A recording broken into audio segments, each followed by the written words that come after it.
The Queen sent a very clear message with Prince Andrew's prominent role at Prince Philip's memorial service, according to a royal expert. The Duke of York was front and center of the high-profile occasion at Westminster Abbey on Tuesday. Andrew escorted the 95-year-old monarch and had a front-row seat. Royal commentator Dan Wootton claimed the Queen was sending a very clear message with her second son's appearance. The GB News presenter tweeted, "The Queen, God bless her, does things her way. Always. Today be in no doubt that she sent a very clear message. Prince Andrew remains my favorite son and I back him all the way." An utterly fascinating insight into her loyalty and faith. And how great was it to see her again. But you can understand the abject horror of the courtiers and indeed some members of her family at what will be widely considered to be awful PR following Andrew's settlement with Virginia Giuffre. It comes after Andrew paid millions out of court earlier this month to settle a civil sexual assault case. Although the royal and his accuser Virginia Giuffre settled the lawsuit, the agreement is not an admission of guilt from the Duke and he has always strenuously denied the allegations against him. Former BBC royal correspondent Peter Hunt said Andrew's appearance at the event was the Queen's way of showing that he still has a role to play at family occasions. Mr. Hunt said, "It didn't happen by chance.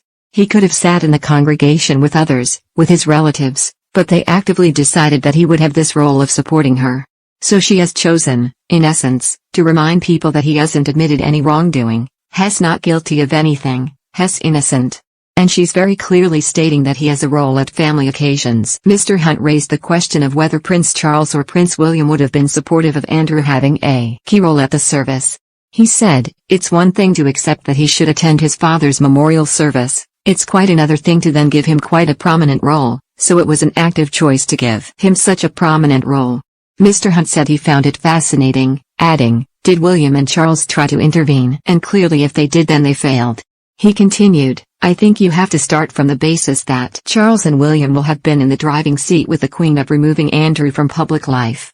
Both of them will have been very aware of the risks of Andrew having this role, so either they decided that they could justify it on the basis that it was an event for his father, or they did try to suggest this wasn't a good idea and the Queen chose not to listen to them." Mr. Hunt said he expects Andrew will have been very keen to escort his mother, adding, "It would be for others to dissuade him." However, royal expert Joe Little said Andrew's role of escorting the Queen may have been a matter of practicality as much as anything else. The managing editor of Majesty magazine said, "It's hard to interpret how it came about. I'm not sure that the Queen would necessarily regard it in that way." He said it might have just been a practicality as much as anything and a plan that fitted the purposes of the occasion. Mr. Little added, "I mean, clearly with him by her side, then the support is there physically and in every other way, really." He noted Andrew has not been found guilty of anything, adding, "It's a complicated situation on a very personal level for the Queen as his mother."